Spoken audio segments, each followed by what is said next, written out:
Tonight we're going to work on the Nazarene Acts, second part of this series regarding demonism in that book. And if you were here the last time, you know that this Nazarene Acts is about a complete guide to Nazarene living, to living in accordance with the words of Yahshua HaMashiach as per his disciple Kipha. The picture I have here, if you can see it, note that there's a crowd around and that there's a royal in the bottom right hand of the picture. And over the top, we find a man flying with the help of 4 demons. Much of the Nazarene Acts has to do with the confrontation between Kipha and Shimon Hamag, Simon Magus.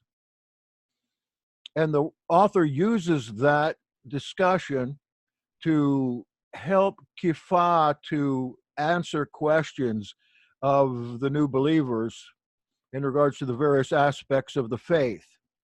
So it's really a dialogue here.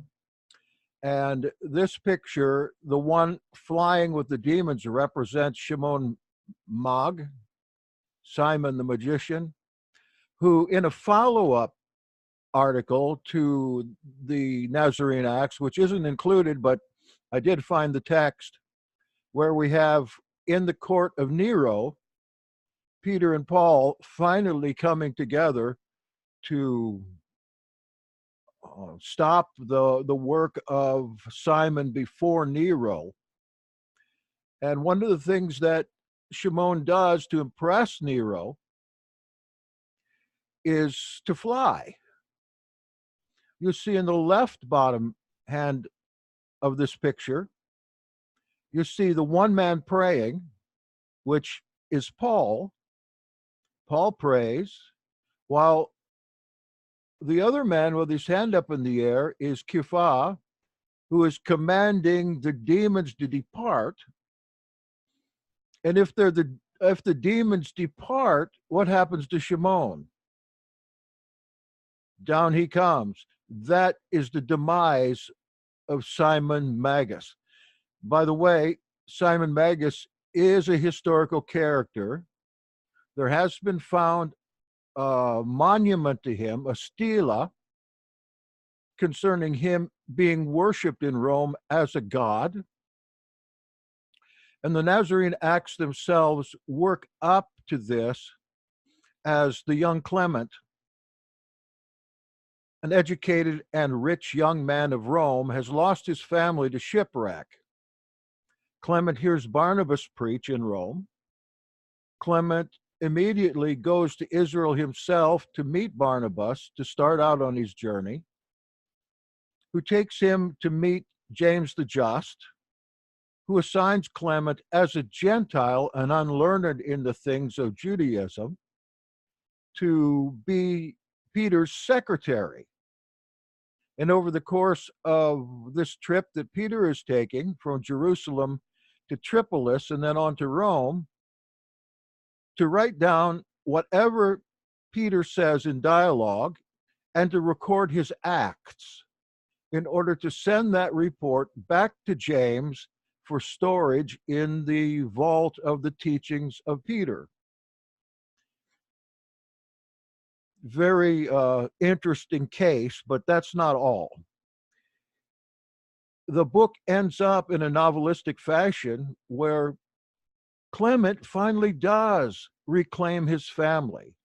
I might say that his family was lost in 2 shipwrecks, and of his family, his father, his 2 brothers, and his mother are all separated. And eventually, in the travels of Peter, they're found. And it seems through discernment that Peter knows who they are all along. And not only that, but we find that 2 characters in the Nazarene Acts, Nicator and Aquila, are actually Clement's brothers, long-lost brothers. So they're fellowshipping together on the outer rim of the group. That is to say, the disciples of Peter gather before Peter, but those Gentiles have to take a back seat. They have to form an outer ring because they have not been cleansed of their unlawful eating, nor gone through the process of deliverance or the 3-day fast that leads up to baptism. So Clement is seeing this, again, being a youth and having money and a vast education, him being the cousin of the imperial family of later on, that is the Flavians. He takes copious notes. And the sources of his notes for this particular manuscript are the same sources as the Acts of the Apostles in our New Testament. However, you'll see that though they follow somewhat the same sources, their conclusions and their assessment of Paul is quite different. This is a great book. If you haven't read it, I appreciate, Kay, you did a book review on it, and that was very helpful. I've given away thousands of these in ebook form. I can't give away the paperback because it cost me, but probably sold over 1,000 of those. Plus now I'm doing this in audio, and before we get into the other part, I want to go ahead and give you a sample. I put 2 samples out on the internet for people to listen to get an idea of what's going on in this book. And right now at www.nazareneacts.com, I have all that I've got done in audio, 5 books worth, 5 out of 10 books, that's available for download there in the form of a playlist, plus instructions on how to get the printed book and the ebook free of charge. I was going to sell this book for $18, but I got a word on this. That's not what I'm supposed to do. I'm supposed to let it out. As I said, I've got 5 more books to go on it, but I'm figuring a couple more weeks and I'll have that done. The latter 5 books aren't as long as the first 5 books, but they're more difficult to read. Especially there's a section where Kepha comes against a teaching called Genesis, which is in effect an astrological understanding of fate. And that understanding entails a lot of Greek mythology and philosophy, and there are some very difficult words to be read in that section. But again, this all comes to a head in the discovery of Clement's family again in the end. So here's a sample from the homilies of Clement. It's 11 minutes long. I hope you can hear it okay, and you get an idea how this whole thing's running for me. The Nazarene Acts of the Apostles. Appendix C, Book 3, Homilies, Book 3, Chapter 31, Faith in Elohim. Kepha says, I tell you the truth.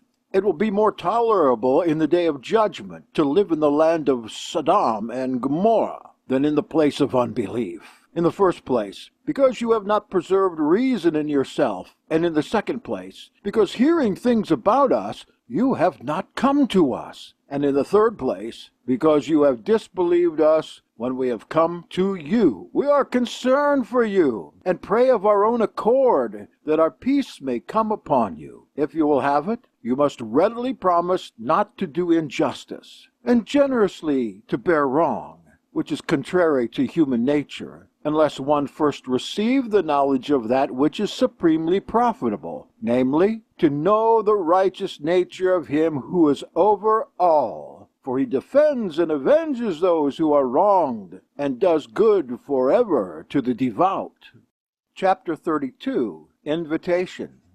Do you therefore, as thankful servants of Elohim and reasonable persons, take upon you the manner of life that pleases him, and so, by loving him, and by him loving you, you may enjoy the age of reward. For he alone is able to give you this, who gave life to things that did not exist, who created the skies, settled the earth, set bounds to the sea, stored up the things that are in Sheol, and filled all places with air. Chapter 33. Works of Creation. He alone turned the four contrary elements into the one, first simple substance. Thus combining them, he made of them myriads of compounds, so that being turned into opposite natures and mingled, they might affect the pleasure of life from the combination of contrary things. In like manner, he alone created races of angels and spirits by the decree of his will, to inhabit the heavens. He likewise decked the visible firmament with stars, to which also he assigned their paths, and arranged their orbits, and compacted the earth for the production of fruits. He set bounds to the sea, marking out a dwelling place on the dry land. He stores up the things in Sheol, designating it as the place of beings. And he filled all places with air, that all living creatures might be able to breathe safely in order that they might live. Chapter 34. The extent of creation.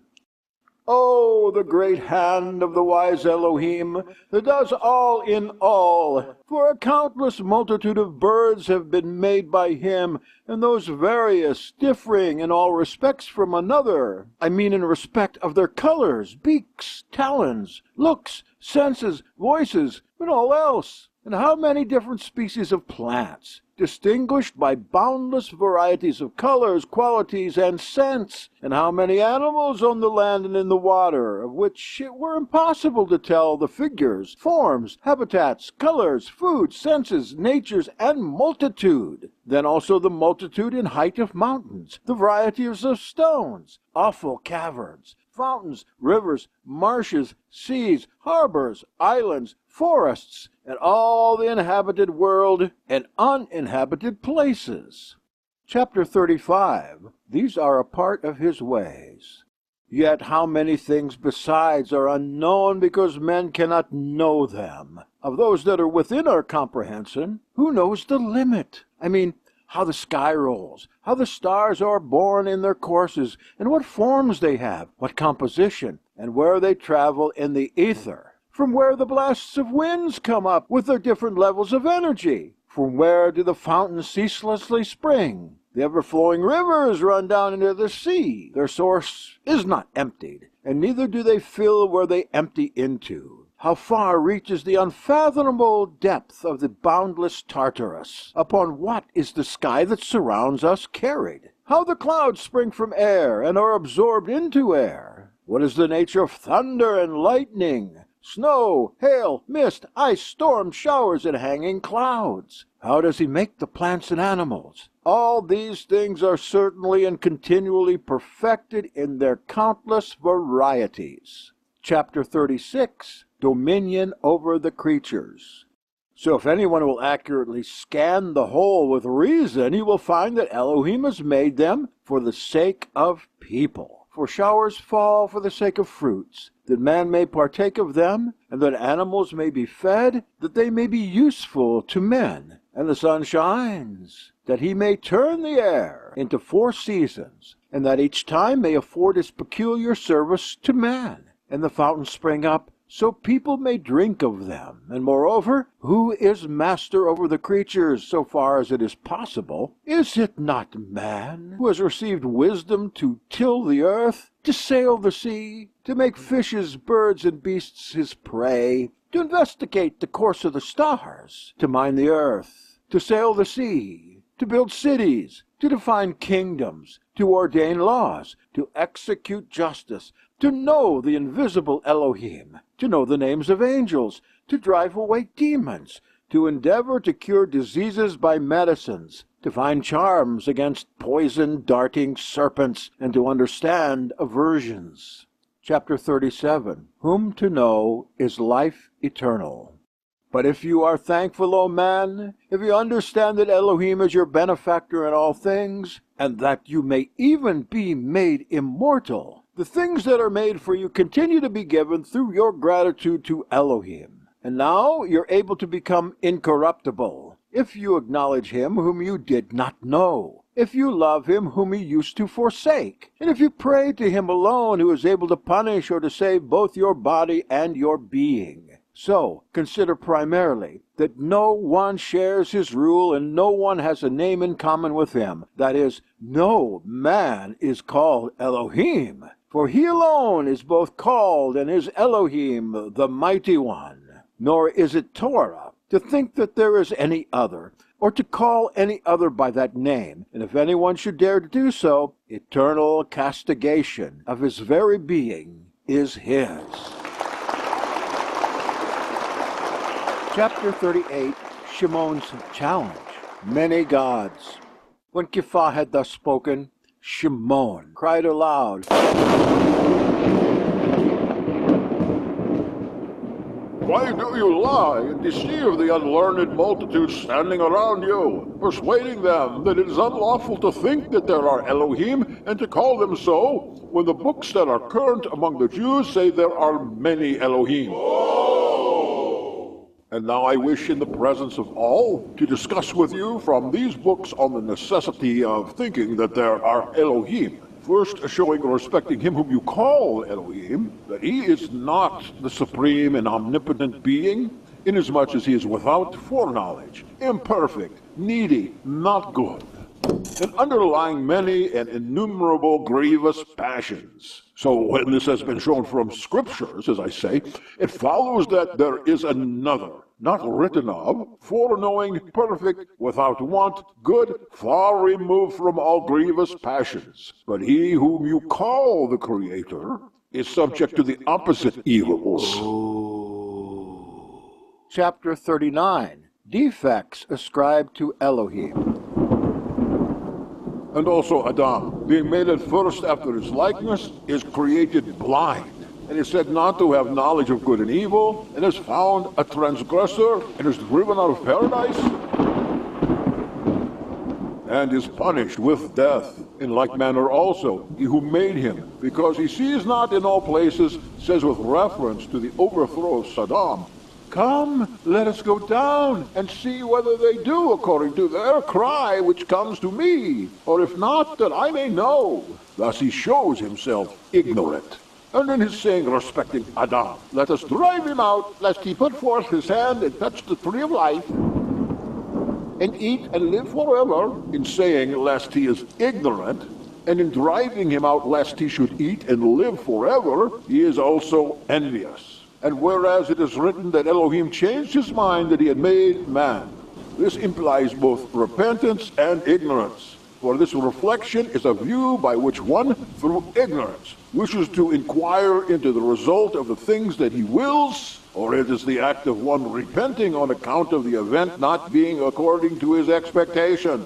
And whereas it is written, "And the master smelled a scent of sweetness," it is the part of one in need. And his being pleased with the fat of flesh is the part of one who is not good, but his trial, as it is written, "And Elohim tried Abraham," is the part of one who is evil and who is ignorant of the issue of the experiment. Chapter 40, Kepha's Answer. In like manner, by taking many passages from the scriptures, seem to show that Elohim is subject to every infirmity. And to this Kepha said, "Does he who is evil and wholly evil love to accuse himself in the things in which he sins? Answer me that." Then said Shimon, "He does not." Then said Kepha, "How then can Elohim be evil and immoral, seeing that those evil things which have been commonly written regarding him have been added by his own will?" Then said Shimon, "It may be that the charge against him is written by another power, and not according to his choice." Then said Kepha, "Let us then, in the first place, inquire into this, if indeed he has of his own will accused himself, as you formerly acknowledged, then he is not evil. But if it is done by another power, it must be inquired and investigated with all energy, who has subjected to all evils him who alone is good." The Nazarene Acts of the Apostles, Homilies, Book 3, Chapter 41, Status Questionis.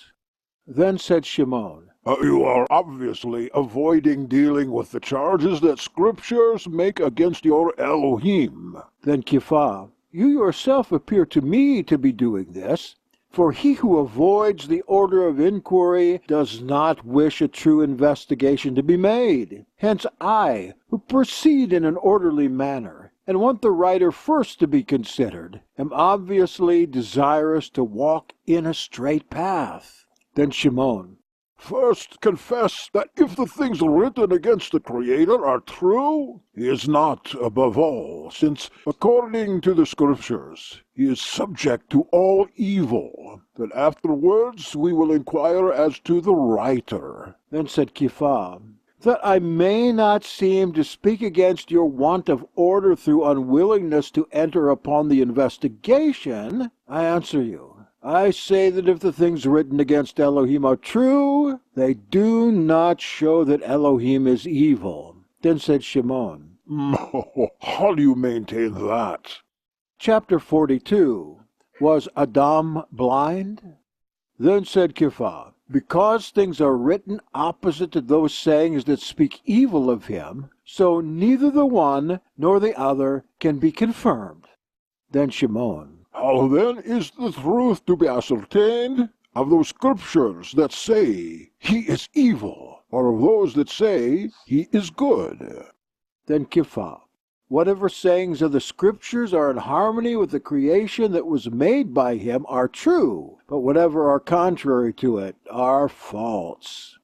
Then Shimon said, How can you show that Scriptures contradict themselves?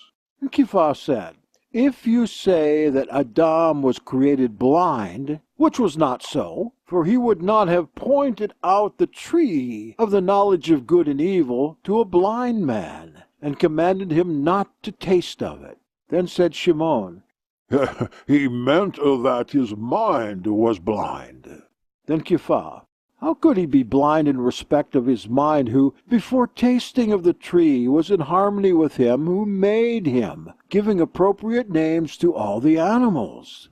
Then Shimon, If Adam had foreknowledge, how did he not foreknow that the serpent would deceive his wife? Then Kepha, if Adam had not foreknowledge, how did he give names to the sons of men, as they were born with reference to their future doings, calling the first Cain, which is interpreted envy, who through envy killed his brother, Avel, which is interpreted grief, for his parents grieved over him the first slain. Chapter 43, Elohim's foreknowledge. But if Adam, being the work of Elohim, had foreknowledge, much more Elohim who created him had it, and that is false, which is written that Elohim reflected, as if using reasoning on account of ignorance, and that Yahweh tested Avraham, that he might know if he would endure it, and that which is written, let us go down and see if they are doing according to the cry of them that's come to me, and if not, that I may know. Yet not to extend my discourse too far, whatever sayings ascribe ignorance to him, or anything else that is evil, being upset by other sayings that affirm the contrary, are proven to be false. But because he does indeed foreknow, he said to Abraham, you will surely know that your seed will be exiles in a land that is not their own, and they will enslave them, and treat them badly, and they will humble them 400 years. But I will judge the nation to which they will be in bondage, and after that they will come out to this place with much property. But you will go to your fathers in peace, after living to a ripe old age, and in the 4th generation they will return here, for the sins of the Amorites are not yet filled up. Chapter 44, Elohim's decrees. But what? Does not Moshe foretell the sins of the people, and predict their dispersion among the nations? But if he gave foreknowledge to Moshe, how can it be that he had it not himself? But he has it. And if he has it, as we have also shown, it is an extravagant saying that he reflected, and that he changed his mind, and that he went down to see, and whatever else of this sort, what things he knew about before they came to pass, came about without variance. Chapter 45, Sacrifices. But that he is not pleased with sacrifices is shown by this. Those who lusted after flesh were slain as soon as they tasted it, and were buried, so that it was called the grave of lusts. He then who at the first was displeased with the slaughtering of animals, not wishing them to be slain, did not ordain sacrifices as desiring them, nor from the beginning did he require them. For neither are sacrifices accomplished without the slaughter of animals, nor can the firstfruits be presented.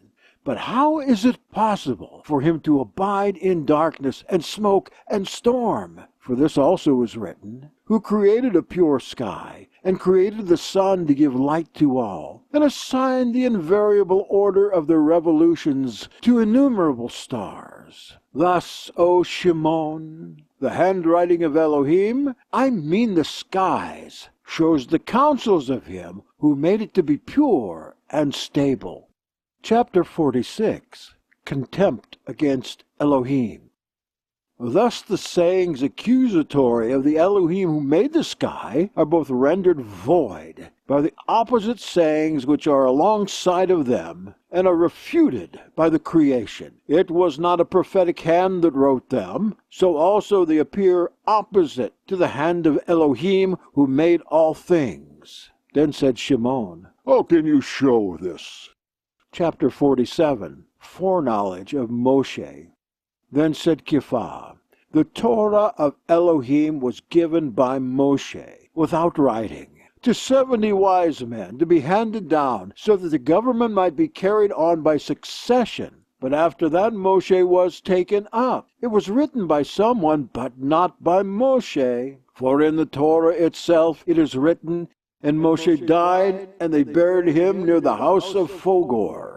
And to this day no one knows where he is buried. But how could Moshe write that Moshe died? And whereas in the time after Moshe, about 500 years or thereabouts, it is found lying in the temple which was built, and after about 500 years more it is carried away, and being burnt in the time of Nebuchadnezzar, it's destroyed, and thus being written after Moshe, and often lost. Even this shows the foreknowledge of Moshe, because he, foreseeing its disappearance, did not write it. But those who wrote it, being convicted of ignorance through their not foreseeing its disappearance, were not prophets.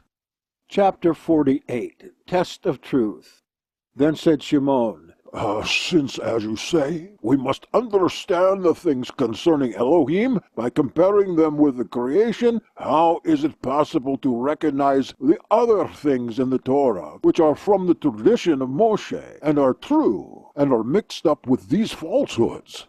Then Kephah said, a certain verse has been recorded without controversy in the written Torah, according to the providence of Elohim, so as to show clearly which of the things written are true and which are false. Then said Shimon, Which is that? Show us. Chapter 49, The True Prophet. Then Kephah said, I will tell you right away. It is written in the first book of the Torah, towards the end, a ruler will not fail from Yehuda, nor a leader from his thighs, until he come, whose it is, and he is the expectation of the nations. If therefore anyone can apprehend him who came after the failure of ruler and leader from Yehuda, and who was to be expected by the nations, he will be able by this verse to recognize him as truly have come. And believing his teachings, he will show what of the scriptures are true and which are false. Then said Shimon, I understand that you speak of your Yeshua as he of whom the prophecy of the Scripture spoke. So let it be granted that it is so. Tell us then how he taught you to discriminate the Scriptures. Chapter 50, His teaching concerning the Scripture.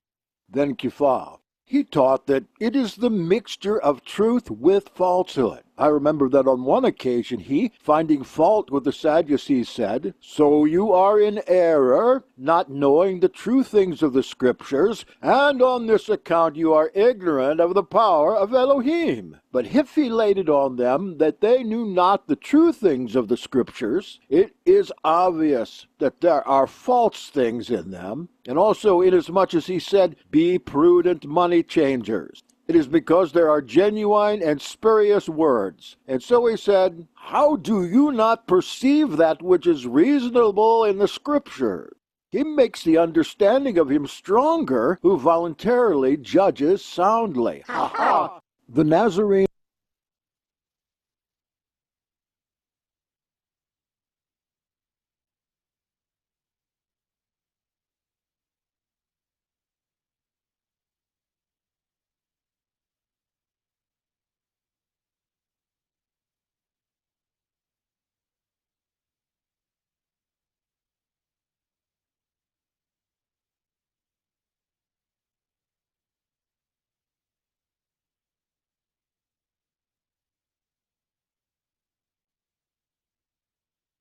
Thank you. This is a very controversial, in that what is being said here by Kifah is that some of the sayings in the Torah are untrue. Consider, though the Latin translation of this work is from the 5th century or so, the original has been shown by scholars to go back to the 1st century, primarily on account that it follows the earliest sources for the book of Acts. And herein are revealed a many number of 1st century concepts that were lost by the 5th century. And still we see that even then it was controversial, that there were certain parts of the Torah that were fabricated in order to do detriment to the person of Yahweh. And since then, of course, we have found that to be true. Some people say that it's not good to have any scholarship because you lose your faith that way. Well, for me, it was just the opposite. I gained greater faith because through the scholarship, I could see the true from the false. And this is what Yeshua says as far as being wise money changers or discriminating money changers. He goes on in this section to show specifically contradictions in the Torah that would cause us to be confused and contradictory in our own understanding of Elohim. And I didn't go that far yet, but this whole book is full of answers to puzzles, answers to questions regarding the faith that have been lost to us folks from the church age. Anywhere, there you have it. There's your sample, and the rest is online. All you need to do is download the playlist onto your desktop, double click on it, and it'll come up. It'll come up in the form in your player to show the various different tracks on there. You want to make sure that they're in order because players are notorious for disordering tracks that they pick up in a playlist. Any comments, questions? Is anybody still there? See. I'm still here. Okay, good. Let's go to the text itself. We got some time left. And regarding demons, chapter 16, I think this is a book 4, maybe. Why they wish to possess men. This is the reason. There are spirits bearing their purpose turned to immorality. I get the two words mixed up a lot, immorality and immortality. Got to look carefully. Therefore, by immoderate eating and drinking and lust, they urge men on to sin, but only those who entertain the purpose of sinning, who, while they seem simply desirous of satisfying the necessary cravings of nature, give opportunity to the demons to enter into them, because through excess they do not maintain moderation. And this is something that we've learned from all these different contemporary books that we've been reading about Deliverance Ministry. Because through excess they don't maintain moderation, and they give opportunity to demons to enter into them. How about you? Do you hear the opportunities whispered in your ear, even for little things like coconut shrimp? I do hear them. It's almost like an outside voice coming in. Do this, do this, do this. It won't hurt anything. We had an extraordinary forum today on the subject of table service and eating meats that had been sacrificed to idols. If you have any time, you might want to listen to that. It's out at Podbean today. Because we find even among us that are discussing differences of opinion about whether we should eat with pig-eating Gentiles or not. And the reasons, which I quoted from out of here, whether we should or shouldn't. There's always a friction between evangelism and right living. And I'm trying to rely more on this book, understanding it as authentic, to know what is right living in the idea and perspective of the master, rather than other perspectives that I've learned throughout my religious education. For as long as the measure of nature is kept and legitimate moderation is preserved, the mercy of Yahweh does not give them liberty to enter into men. There's a certain protection for everybody in this. And last time we talked, you might recall that Kifa said there is a certain limit to what Yahweh allows demonic access to a person. Of course, the greatest limit is the will, because we know what's right and what's wrong. We do. Even if our understanding of right and wrong has been legislated. Some say you can't legislate morality, but you can. We approve that. And we have approved it just in this last couple of weeks, as some of these states are leaving behind the federal law to follow a higher law. And as we see, as this happens, so many people on the other side up in arms against what these states are trying to do in regards to the life of a child. I've been keeping track on the other side. For instance, in Georgia, because of the measure they passed regarding abortion, a huge contingency of Hollywood people have boycotted Georgia as a place where they make their movies, or as businesses they do business with.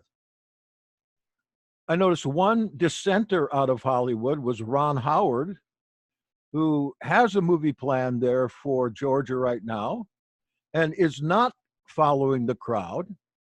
And there are a few that are not, that are somewhat outspoken, like John Voight, Keanu Reeves, a few other people like that. But for the most part, the rhetoric coming out of that side, it's so demonic in its aspect that nobody on our side should have any problem reading through and seeing where their efforts to boycott come from.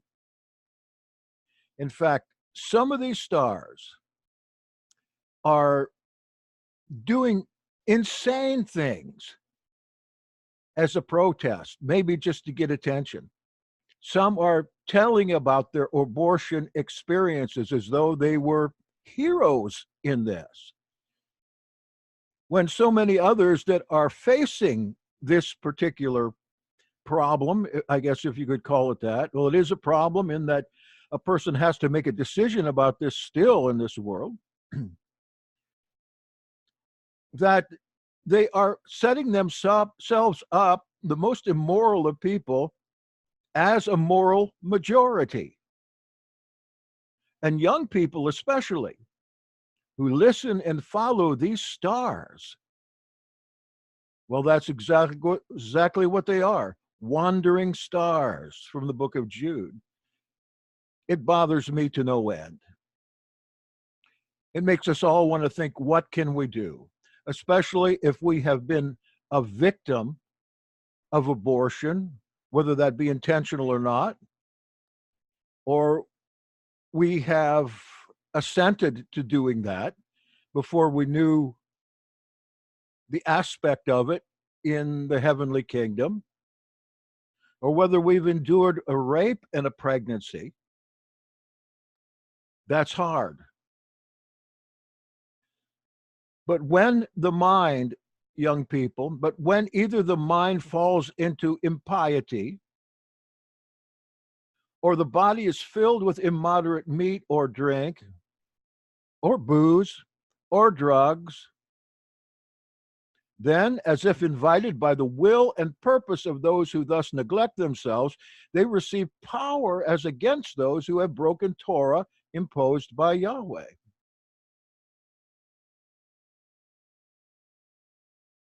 And right across from that,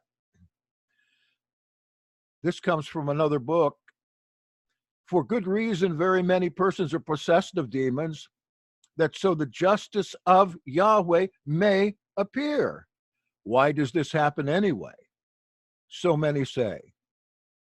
Or they would rather dispense with evil altogether. I think I mentioned before, I've been looking at the Baha'i faith. I've looked at it for years and years. It's a faith that would work very well in a millennial kingdom where there was no evil. But for the people of this faith to submit that there is no evil, that evil is an illusion, and that people having free will just simply make choices of their own volition, is about the biggest religious lie that I am sure the devil revels in. For ignorance will be found to be the mother of almost all evils. But now let us come to reason. Throughout this Kifah is talking about education for these things.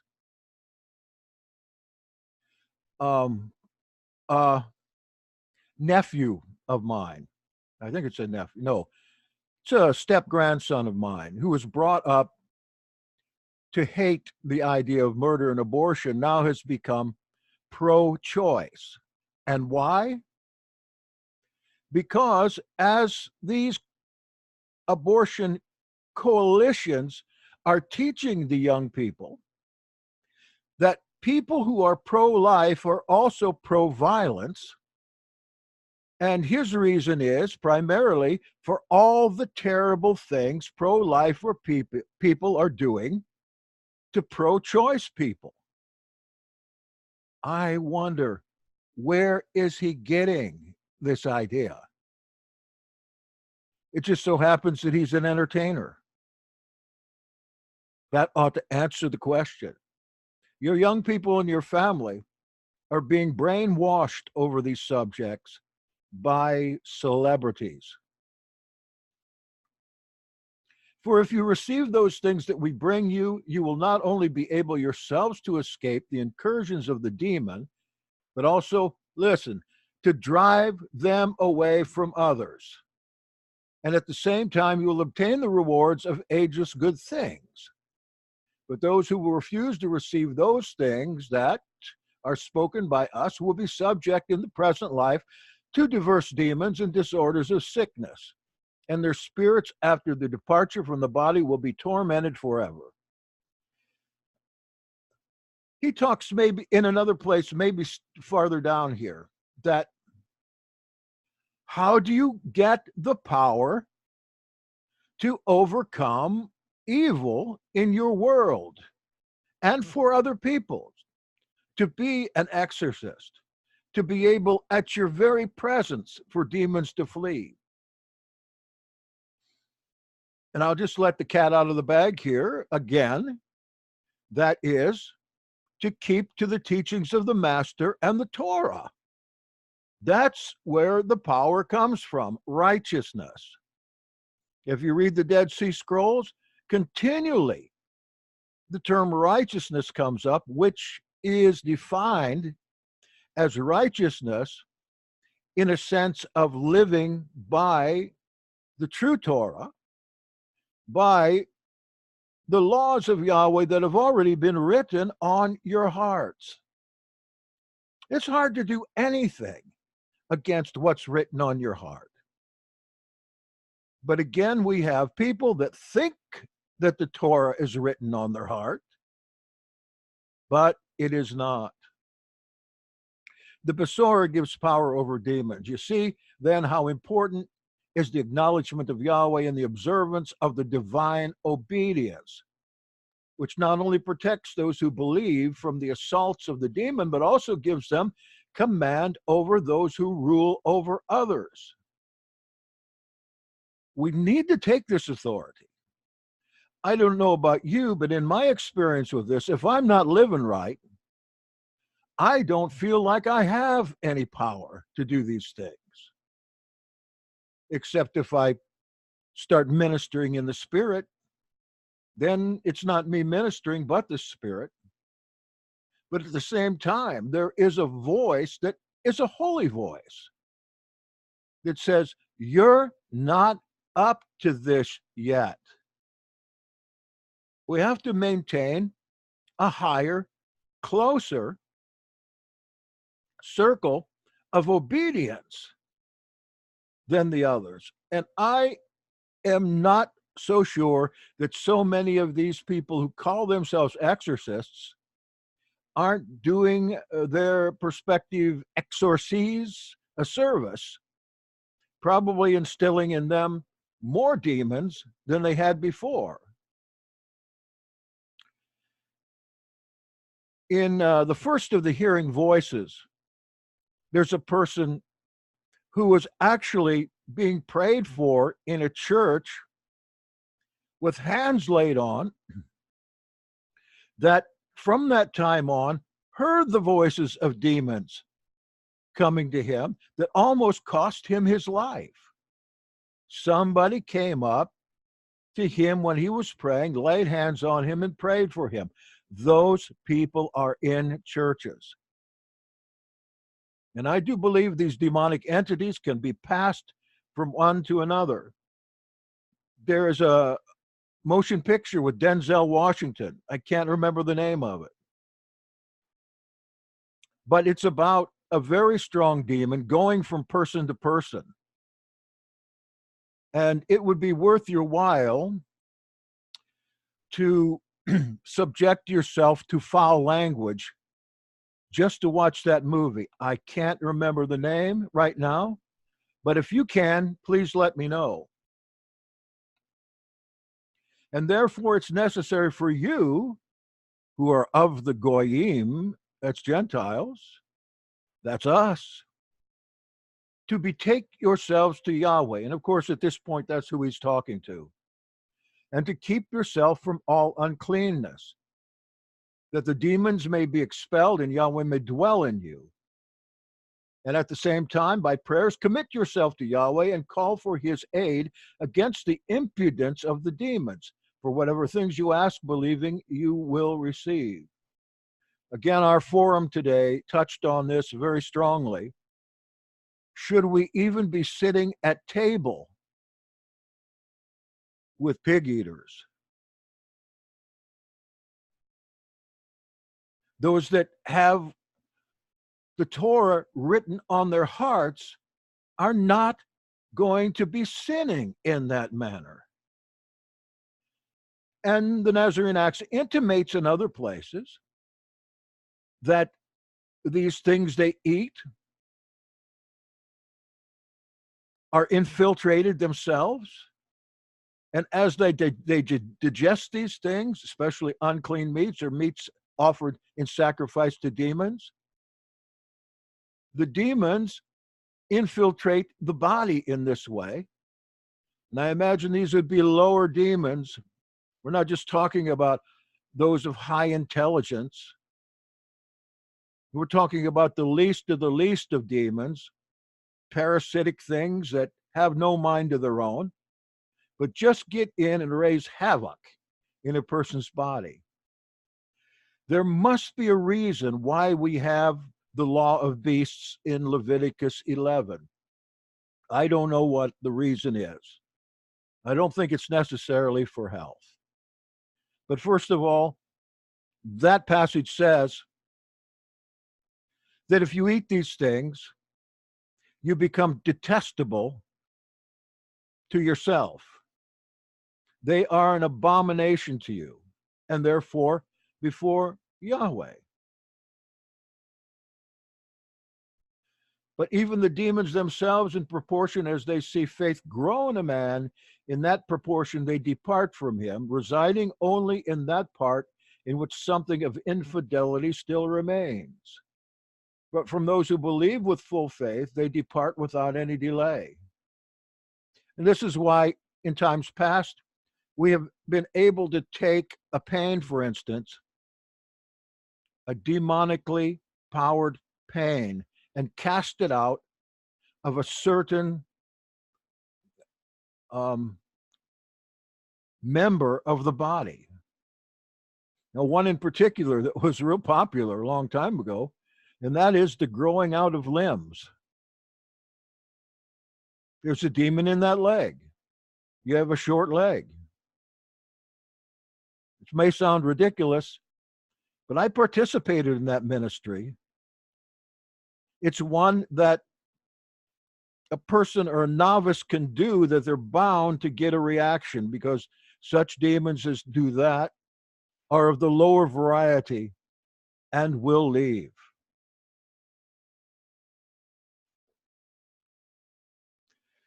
But this only happens in those that believe with full faith, and they depart without any delay. We can be in a great state of holiness, but we also have to maintain a spirit of expectation, like the man at the beautiful gate. We don't have this to give you, but take what we have. And he looked at them in expectation, expecting to receive money. His expectation was there, met with the faith of the disciples, and he was healed. But here it tells us that they will depart without delay. We expect these things to happen. This is a sacramental idea. We make something happen from our three-dimensional perspective in the fourth dimension, which bounces back to our three-dimensional perspective to change reality. I fully believe in that. When you get a few easy deliverances under your belt, you will too. For when a spirit has come to the faith in Yahweh, it obtains the virtue of heavenly water. by which it extinguishes the demon like a spark of fire. And a cross? If they remain in them a long time through their own negligence because they do not seek after what is profitable to the inner being, they necessarily compel them for the future to fulfill the desires of the demons who dwell in them. But what's worst of all, at the end of the age, when that demon will be consigned to ageless fire of necessity, the spirit also that obeyed him will with him be tortured in ageless fires, together with its body that has been polluted. Of course, the body burns up, but I'm one that is adverse to my own theology concerning these things, but is consistent with Kafah's theology as we find in 2 Peter.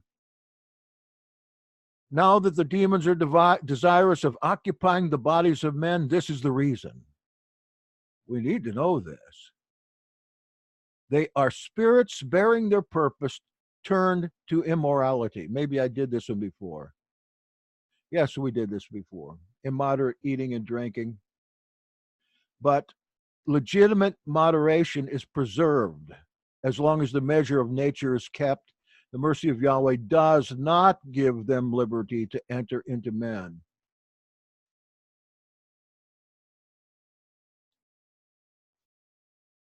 This section, chapter 19, is very interesting in regards to our quest in the past to discover personality, temperaments, mental disorders.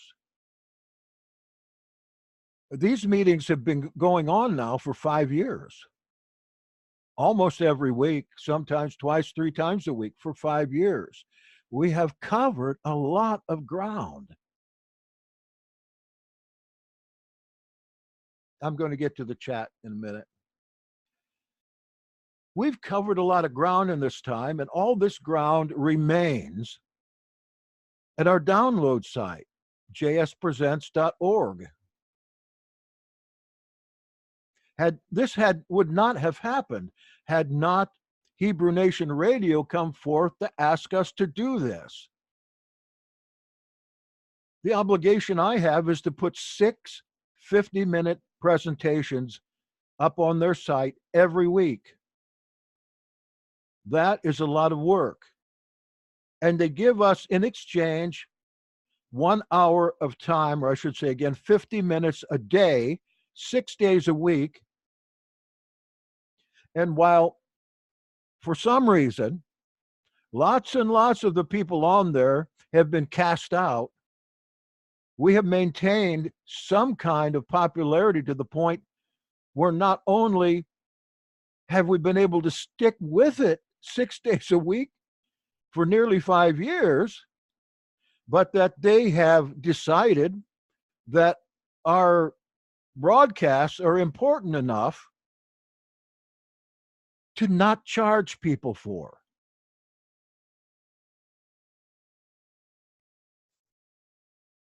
But this they do, as I have said, not knowing that these things are suggested to them by demons for fear they should be saved.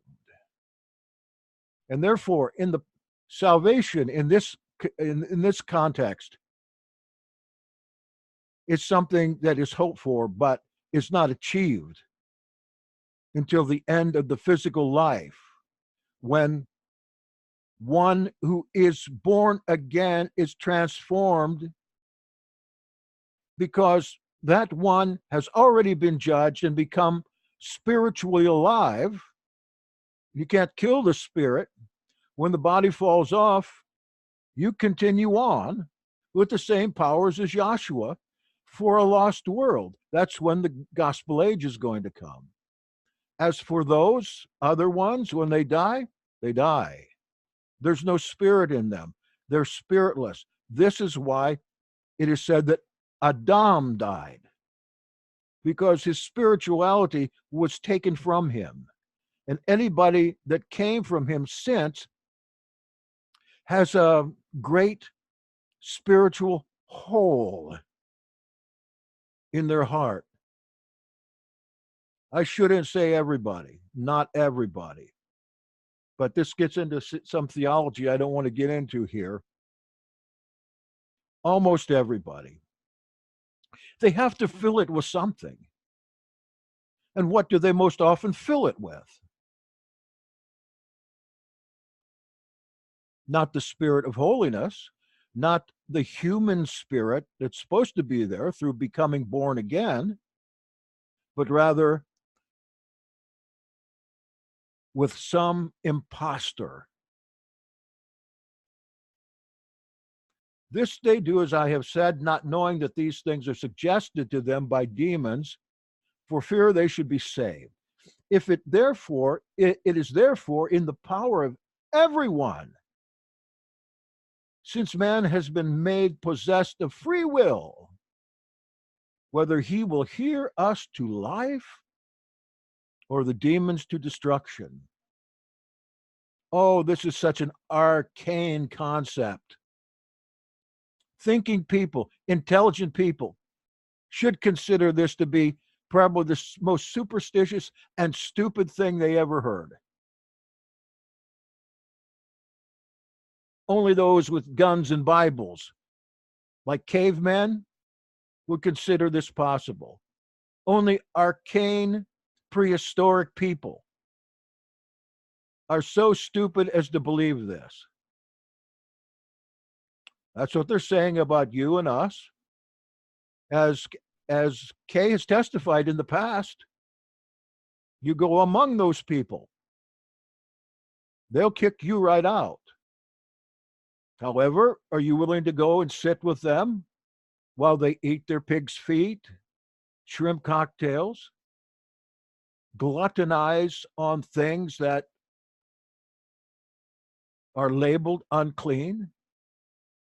Also, to some, the demons appearing visibly under various figures, sometimes throw out threats, sometimes promise relief from suffering, that they may instill into those whom they deceive the opinion of their being Elohim, and that it may not be known that they are demons. This is one of the reasons that the disputations between Kepha and Simon Magus came to pass. Simon believed in many gods, and he believed in Yahweh that he was evil and that his creation was evil, but there was a most high, ineffable God, undescribable God that nobody knew of but him. And in fact, Shimon was this God's image on earth. And when that Roman stela tells us that Shimon was the El Elyon, the most high God, that's what he believed and he taught. But they are not concealed from us who know the mysteries of the creation and for what reason it is permitted to the demons to do these things in this present world.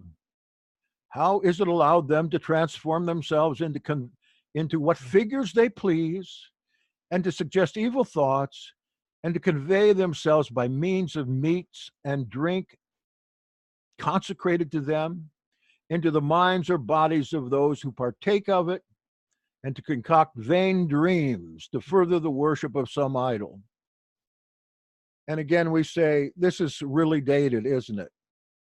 But if you look into the unseen world of humankind, what people are worshiping these days undercover, what types of terrible rituals they are doing, what they are doing to children, how they have no feelings whatsoever other than to be filled up with demons in order to be empowered toward money or greater perversity. If these things were made known to us, we would be in such despair. that the only thing that could probably bring us out would be the direct influence of the Holy Spirit.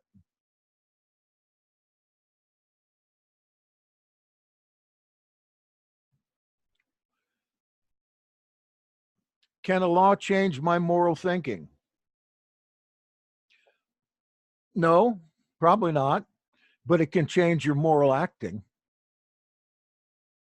Fallen. Thank you. The movie is Fallen. That should be easy enough. Next Wednesday, Allison, what time did you say that you'd be available for that? Anytime before 4 o'clock. Anytime before 4 o'clock. I'm sorry it's so early. That's okay. What would you say? We are going to play the guinea pigs here for the preliminaries to a deliverance session. We both filled out the checklist, and so we're going to role play it out, see what happens. On Wednesday, can we do it at 2 o'clock? Sure, that would be perfect. Is there anybody left here? How about the rest?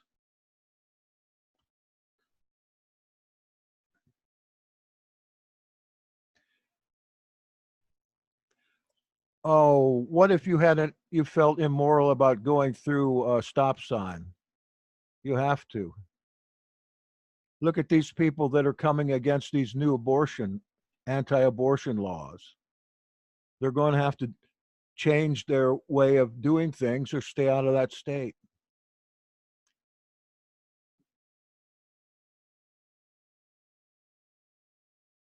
All right, I'll put it up for 2 o'clock on Wednesday.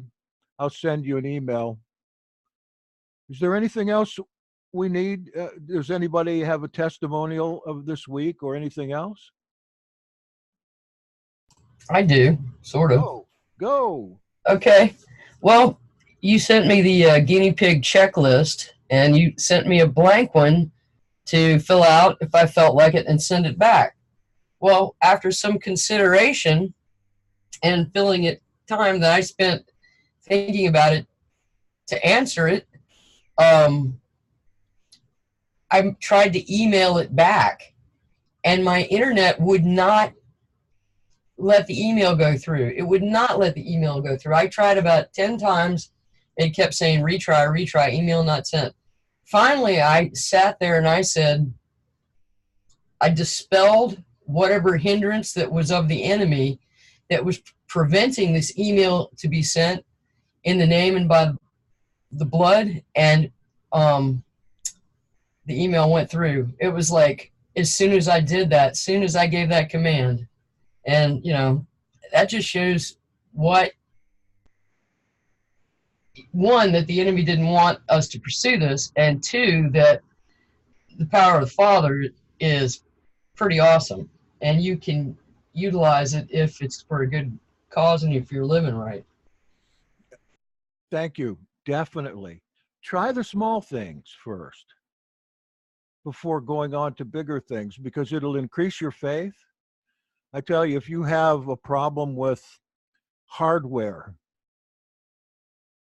pray for the answer, get it in a dream. It's happened for me several times when I was having to work and working with computer hardware and was absolutely stymied. Little dream comes. Try the thing in the supermarket with a crying baby. I did this again this week. It increased my faith. It really did. When somebody's having a hissy fit attack or an emotional puke, go in the other room and stop it. You can do that. It'll increase your faith. And thank you for coming. I hope to see you Wednesday. Pretty soon we will be able to end this series here. You're right, Ann. You and I are going to put the boxing gloves on. Love y'all.